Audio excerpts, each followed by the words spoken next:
Good evening all of you.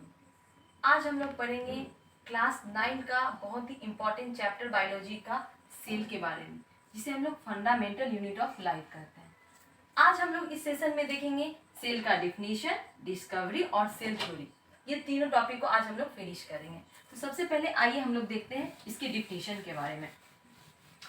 Cell को जो है वो बिल्डिंग ब्लॉक्स ऑफ लाइफ कहा जाता है। बिल्डिंग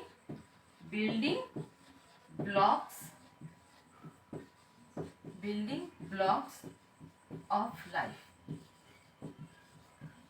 इसे हम लोग स्ट्रक्चरल यूनिट ऑफ लाइफ भी कहते हैं। स्ट्रक्चरल यूनिट ऑफ लाइफ, इसको हम लोग structural and functional unit of life भी कहते हैं। Structural and functional unit of.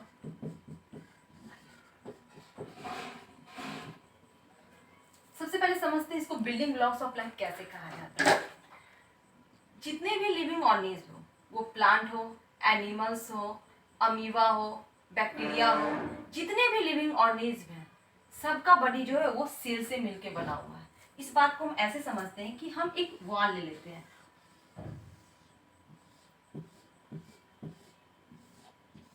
Wall चूंकि नॉन लिविंग है, लेकिन यहाँ पे ये जो है लिविंग्स को रिप्रेजेंट करेगा। लिविंग्स में चलिए यहाँ पे हम लोग वुमेन ले लेते हैं, चलिए प्लांट ले लेते हैं, ये इसको रिप्रेजेंट कर रहा है। और वॉल का फॉर्मेशन किससे हुआ है? ब्रिक्स से हुआ है। और ब्रिक्स जो है यहाँ पे सेल को रिप्रेजेंट कर रहा है। कैसे कर रहा है उसको अभी हम तुरंत आपके सामने डील करेंगे।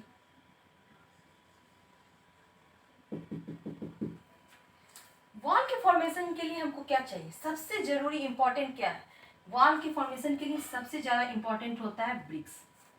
यदि ब्रिक्स ना रहे तो वॉल का फॉर्मेशन ही नहीं होगा। उसी तरह किसी भी लिविंग ऑर्गेनिज्म का बॉडी का फॉर्मेशन जो होता है वो सेल से होता है।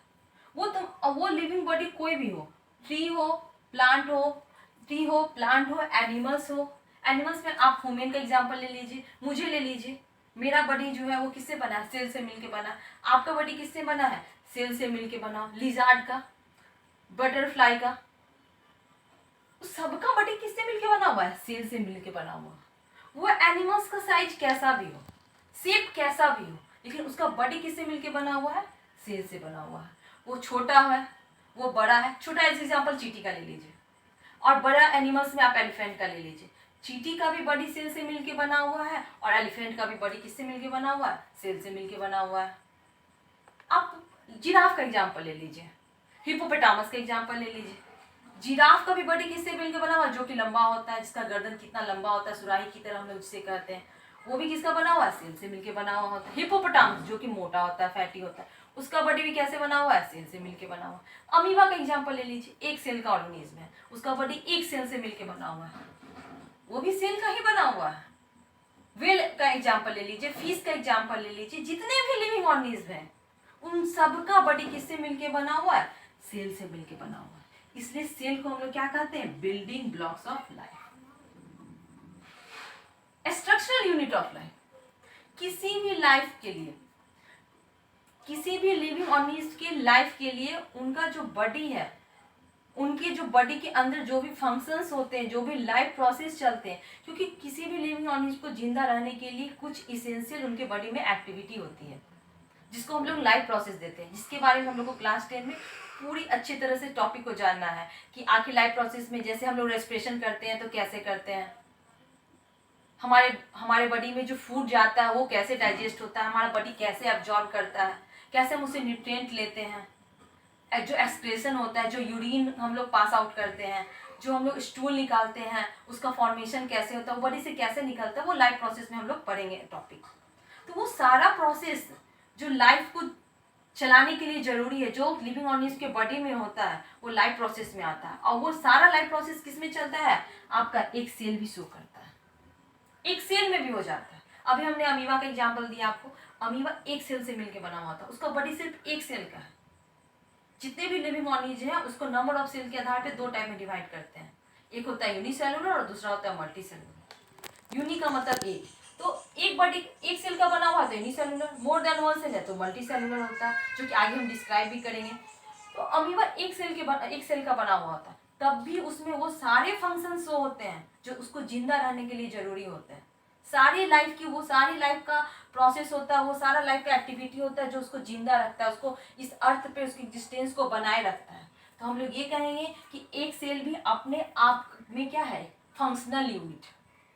अपने आप को बनाए रखने के लिए, अपने आप को लिविंग ऑर्गेनिज्म को जिंदा रखने के लिए, मेंटेन करने के लिए एक सेल भी काफी होता है।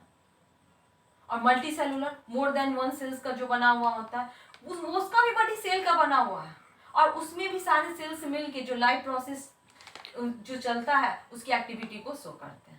इसलिए हम लोग इसको कहते हैं structural and functional unit of life.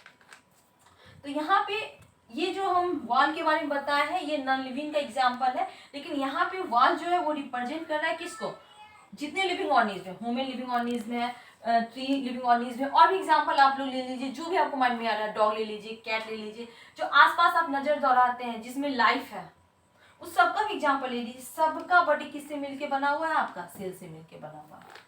तो सेल क्या है आपका, building blocks of life, second structural unit of life, और दोनों को जब एक साथ कंबाइंड फॉर्म में कहेंगे तो structural and functional unit of life.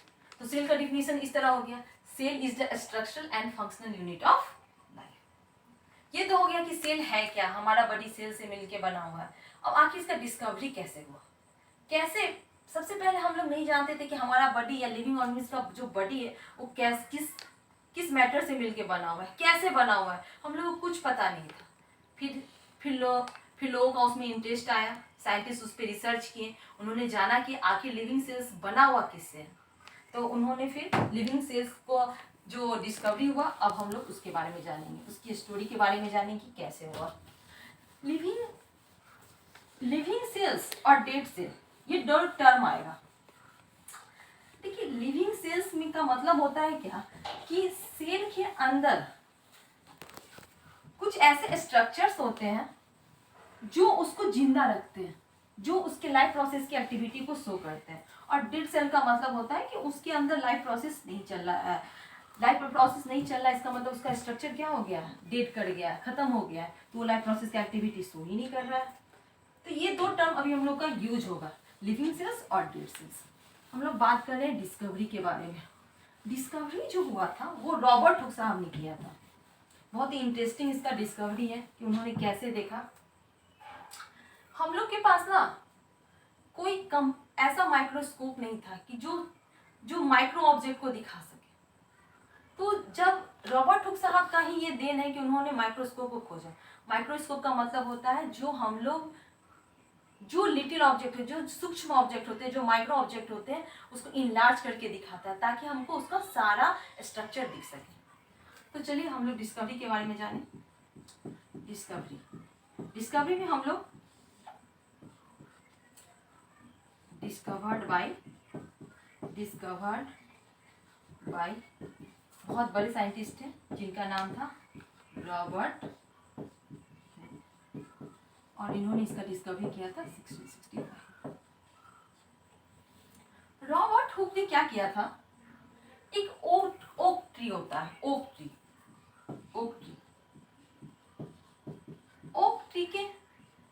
Tree में कॉर्क सेल को लिया था उन्होंने। तो भाई कॉर्क सेल को लिया कहाँ था, तो उन्होंने ओक ट्री में जो बार्क पर था, जिसको हम लोग छाल भी कहते हैं, उसको उन्होंने वहां से निकाला और उस बार्क ट्री को क्या किया, माइक्रोस्कोप के अंदर रख के देखा। जब माइक्रोस्कोप के अंदर रख के देखा तो जो हनीकॉम्ब स्ट्रक्चर्स होते हैं, हनीकॉम्ब आप लोगों ने देखा होगा, मधुमक्खी का जो छत्ता होता है उसमें कुछ इस तरह से स्ट्रक्चर्स बना हुआ होता है, ऐसे कंपार्टमेंट लाइक इस तरह से स्ट्रक्चर बना हुआ होता है। तो जब उन्होंने ओक ट्री के बार्क को माइक्रोस्कोप के नीचे रख के देखा तो उनको भी कुछ कम लाइक स्ट्रक्चर दिखा। ये कम लाइक स्ट्रक्चर जो था, जब जो बी होते हैं वो जब इसमें से मधु निकाल के चले जाते तो जो पूरा खाली स्पेस, जो हमको होलो स्पेस दिखता, बिल्कुल उसी तरह हमको ये स्ट्रक्चर दिख रहा था रॉबर्ट हुक साहब को। उन्होंने इसी आधार पर इसका नाम सेल रखा। सेल को जनरली हम लोग जो है सेलुला बोलते हैं। सेलुला का मतलब होता है हॉलो स्ट्रक्चर। हॉलो मतलब हो गया खाली, हॉलो स्ट्रक्चर। इन्होंने जो सेल को देखा, ये जो स्ट्रक्चर दिखा था उनको कॉर्क का, वो आपका हॉलो स्ट्रक्चर था, कंपार्टमेंट लाइक स्ट्रक्चर था। इसके अंदर कुछ नहीं दिखा था क्योंकि ये डेड था। अभी हम बताएं कि जो डेड सेल्स होंगे उसके अंदर कोई भी सेल का स्ट्रक्चर दिखेगा नहीं क्योंकि वो डेड है। और हम लोग ये भी जानते हैं कि ओक ट्री है, प्लांट ओक ट्री है तो ट्री में क्या होगा, सेल वाल, प्लांट के सेल में सेल वाल प्रेजेंट होते हैं। तो उन्होंने जो ये कंपार्टमेंट लाइक स्ट्रक्चर दिखा, ये एकदम बिल्कुल खाली था। और ये जो खाली स्ट्रक्चर था उसी का उसको उन्होंने सेल नाम दिया क्योंकि, और सेलुलर सेल जो है वो सेलुलर टर्म से डिस्कवर्ड हुआ है। इसका मतलब ही होता है होलो स्ट्रक्चर। तो उन्होंने डेड सेल को देखा था, किसमें देखा था, ओक ट्री में देखा था। तो अब बात आता है कि क्या हम लोग सिर्फ जो डेड सेल्स था उसी को देखें, लिविंग सेल्स के बारे में हम लोग को फिर कैसे पता चला। तो जैसे जैसे माइक्रोस्कोप डेवलप किया, क्योंकि जैसे जैसे हम लोग जैसे जैसे हम लोग आगे बढ़ते हैं वैसे वैसे माइक्रोस्कोप का भी डेवलपमेंट हुआ, माइक्रोस्कोप भी डेवलप किए। तो एक साइंटिस्ट है जिनका नाम था लीवेनहुक।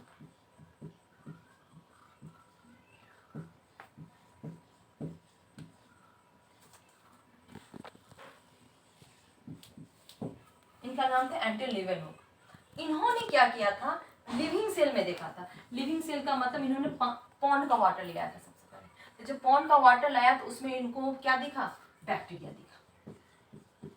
बैक्टीरिया भी बहुत छोटा होता है, बैक्टीरिया दिखा। तो सब कहा कि भाई आप बैक्टीरिया ही देखें, कुछ और आपको नहीं मिला। तो कहा कि नहीं नहीं नहीं, मैंने बैक्टीरिया भी देखा है, मैंने ह्यूमन आरबीसी को भी देखा है।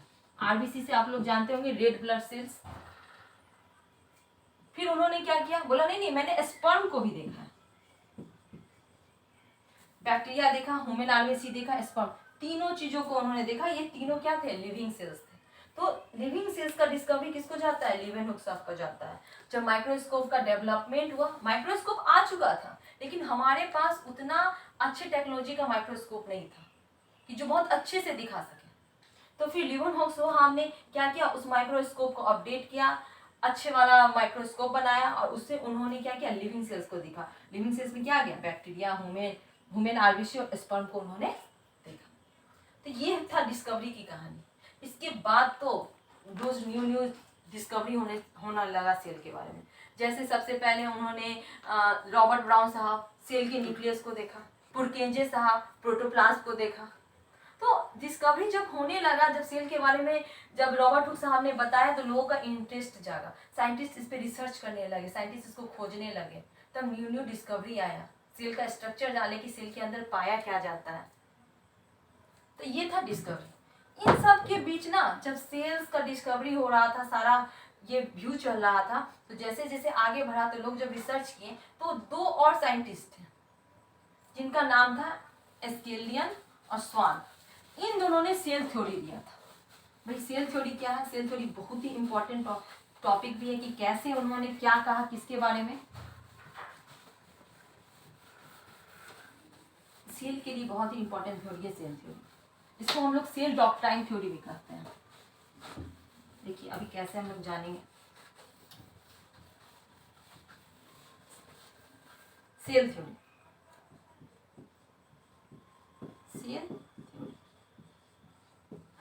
सेल थ्योरी को दिया था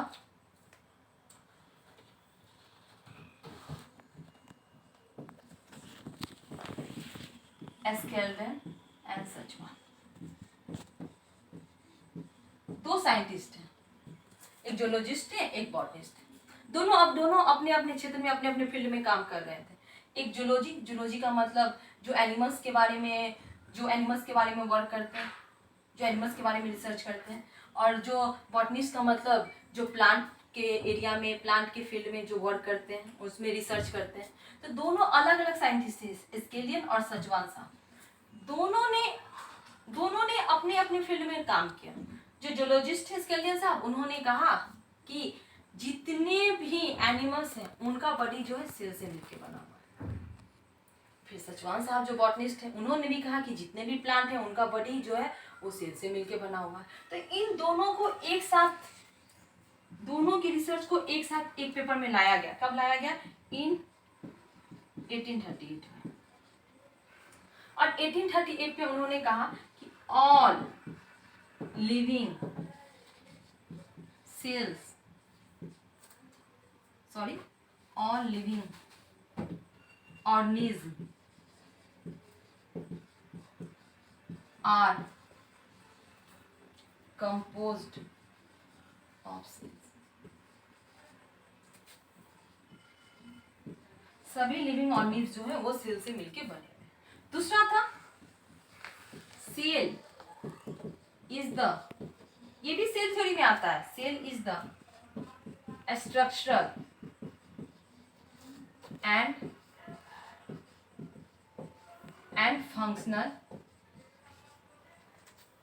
functional unit of life. Cell theory में दो बातें इंक्लूडेड है। एक तो गया कि सभी लिविंग ऑर्गेनिज्म का बॉडी जो है वो सेल से मिलके बना है, और सेल जो है किसी भी लिविंग ऑर्गेनिज्म का स्ट्रक्चर और फंक्शनल यूनिट है। इसके अलावा एक और भी इसमें पॉइंट है जिसको विर्चोव साहब ने दिया था। सबका कहना था कि आखिर लिविंग ऑर्गेनिज्म जो थे उनका जो सेल, जो आप बोल रहे हैं कि लिविंग ऑर्गेनिज्म जो है उनका बॉडी सेल से मिलके बना है, तो फिर सेल आता कहाँ से? सेल कहाँ से कंपोज हुआ है, कहाँ से आया है, कैसे लिविंग ऑर्गेनिज्म बन रहे हैं? तो हम लोग जानते हैं कि जो मेल गैमेट होते हैं और फीमेल गैमेट दोनों फ्यूज होकर क्या बनाते हैं? जाइगोट। और यही जाइगोट किसी भी लिविंग ऑर्गेनिज्म को क्या करता है? बनाने का काम करता है, एक फुल लिविंग ऑर्गेनिज्म के रूप में डेवलप करता है। तो ये जाइगोट भी जो आया है वो कहाँ से आया है? सेल से ही आया है। ये जाइगोट भी जो आया है वो सेल कहाँ से आया? सेल से भी आया। मेल गैमेट फीमेल गैमेट जब फ्यूज किए तब मिलके क्या बनाया? जाइगोट का फॉर्मेशन किया। मेल गैमेट और फीमेल गैमेट दोनों फ्यूज होके क्या बनाए? जाइगोट। और यही जाइगोट जो होगा क्या होगा? फुल लिविंग ऑर्गेनिज्म, एक डेवलप लिविंग ऑर्गेनिज्म का क्या करता है? फॉर्मेशन करता है। और ये जाइगोट भी कहाँ से आया है? पहले वाले सेल से आया है। तो इस बात को किसने बताया था? विर्चोव साहब ने बताया था। विर्चोव साहब ने कहा था कि sales arise from pre-exciting cells। Cells arise from pre-exciting cells। और इस बात को किसने बताया था? विर्चोव साहब। ये तीनों बात मिलकर क्या बनाता है? Cell theory. सेल थ्योरी को दिया किसने था? एस्केलियन और सचवान साहब ने। कब दिया था? इनका रिसर्च पेपर जो आया था उसको मिलाकर 1838 में सेल थ्योरी बनाया गया था। सेल थ्योरी के according all living organism are composed of cell. जितने भी लिविंग ऑर्गेनिज्म हैं उनका बॉडी जो है सेल से मिलके बना है। सेकेंड, सेल जो है ना किसी भी लिविंग ऑर्गेनिज्म का स्ट्रक्चर और फंक्शनल यूनिट है। और थर्ड जो विर्चोव साहब दिए थे, सेल्स जो एराइज होता है वो प्री एक्साइटिंग सेल्स होता है, जो अभी हम यहाँ पे डील किए हैं कि मेल गैमेट फीमेल गैमेट मिलके जाइगोट बनाता है और जाइगोट ही लिविंग ऑर्गेनिज्म को क्या करता है? डेवलप करता है। तो जाइगोट भी कहाँ से आया? पहले वाले सेल से ही आया। इसलिए हम लोग कहते हैं कि cell arise from pre existing cells. तो आज हम लोगों ने तीनों टॉपिक को देखा, डिफिनेशन देखा, डिस्कवरी देखा और सेल थ्योरी देखा। इसके आगे अब हम लोग नेक्स्ट क्लास